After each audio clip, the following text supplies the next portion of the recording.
7 वर्ष की उम्र से लगाकर अभी 12 वर्ष के हो गए हैं। 13वीं प्रारंभ हुई है। अब तक हमने 90 से ऊपर कथा कर दिए। अभी यह कथा 91वीं कथा है और प्रभु नाम में ही चल रहे हैं और हमारा यही कार्य रहेगा अब से। और हम यह चाहते हैं कि युवा पीढ़ी जागृत हो। इस कथा के कारण हमारा उद्देश्य भी यही है, क्योंकि आजकल की युवा पीढ़ी ज्यादा जागृत नहीं है। युवा पीढ़ी पाश्चात्य संस्कृति में ज्यादा जा रही है और वह हमारे हिंदू धर्म को भूल गए। इसी संस्कृति में ज्यादा से ज्यादा हुए जा रहे हैं और हमारी बहनें भी आजकल हिंदू संस्कृति में नहीं है। वह भी लव जिहाद के चक्कर में आजकल पड़ गए हैं और जो वेशभूषा है वह भी आजकल पाश्चात्य संस्कृति की पहन रहे हैं। हमारा जो सनातन धर्म है वैसी वेशभूषा आजकल नहीं पहन रहे। पहले के जमाने में घूंघट लगाते थे, आजकल घूंघट भी नहीं लगाते, माताएं हो या बहनें कहीं भी।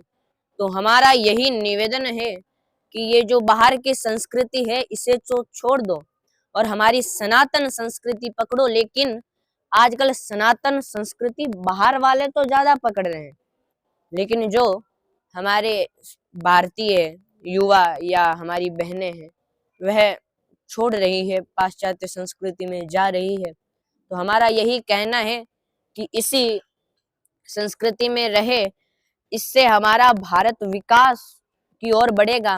वरना आजकल तो प्रभु विकास की ओर तो जा नहीं रहा, दिन प्रतिदिन विकास से घटता चला जा रहा है। स्कूल में हमारा अध्ययन है यह अभी 9 क्लास में चल रहा है और हम आदर्श विद्या मंदिर में पढ़ाई करते हैं। शारदा बाल निकेतन उच्च प्राथमिक विद्यालय नागौर। पढ़ाई हमारी जारी है और हमारी स्कूल में शुरू से ही ये जो भगवान की भक्ति है, आदर्श विद्या मंदिर है, तो उसके अंदर शुरू से ही यही सिखाया जाता है। हारमोनियम, संगीत, संस्कृत शुरू से ही है। जैसे हम देखते हैं ना दूसरी स्कूल में संस्कृत जो 5वीं क्लास है उसके बाद चालू होती है, लेकिन हमारे उधर 1म क्लास से ही चालू है। तो स्कूल में भी शुरू से यही चल रहा है। शुरुआत में तो काफी लगा ऐसे, लेकिन हमने जो प्रथम कथा है ये प्रारंभ हमने बड़ी कठिनाई से हुई, क्योंकि शुरुआत में जैसे डर लगता है, बोल नहीं पाते। तो हमने प्रथम कथा हमारे घर पे ही की थी। जब दादाजी खूब जाते कथा श्रवण करते तो हम भी सुनते। तो हमने भी एक दिन दादाजी से कहा कि हमें भी कथा करनी है। तो उन्होंने कहा भाई छोटा है, तुझसे क्या कथा होगी, क्या हो नहीं होगी। तो हमने कहा एक बार देख भी लो, कर देंगे आप। उन्होंने साथ दिया। तो उन्होंने कहा बाहर करेगा, नहीं बोल पाया तो अच्छी नहीं लगेगी सबके सामने थोड़ी। तो उन्होंने घर में ही एक बढ़िया छोटा सा व्यासपीठ बना दिया और उस पर हमें बैठा दिया।